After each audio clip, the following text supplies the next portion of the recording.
మనుషులతో మన బంధాలు ఎలా ఉంటాయంటే రోలర్ కోస్టర్ రైడ్. ఎప్పుడైనా ఎక్కారండి? చూడడానికి భయంగా ఉంటుంది. ఒకసారి నన్ను ఎక్కించారు మా పిల్లలు, ఎక్కువ మమ్మీ అంటే జీవితంలో ఇంకెప్పుడు ఎక్కనని చెప్పి. ఎందుకంటే అప్పుడు అక్కడెక్కడో ఉంటాం, ఒక్క నిమిషంలో కింద ఉంటాం. మనుషులతో మన బంధాలు అలాగే ఉంటాయండి. Sometimes you feel like you are on the mountain top. అబ్బా, ఇంత ప్రేమ దొరుకుతుందా, ఇంత ఇంపార్టెన్స్ వస్తుందా, అబ్బా నేను ఇంత బ్లెస్డ్ అనిపిస్తుంది కొన్నిసార్లు.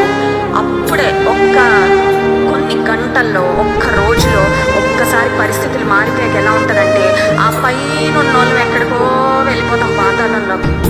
మానవ బంధాలు, మనుషులు అందించే ప్రేమల అనురాగాలు they very unstable, highly unstable. కానీ దేవునితో మన ప్రయాణము, దేవునితో మన స్నేహం ఎలాంటిదంటే it is a progressive journey.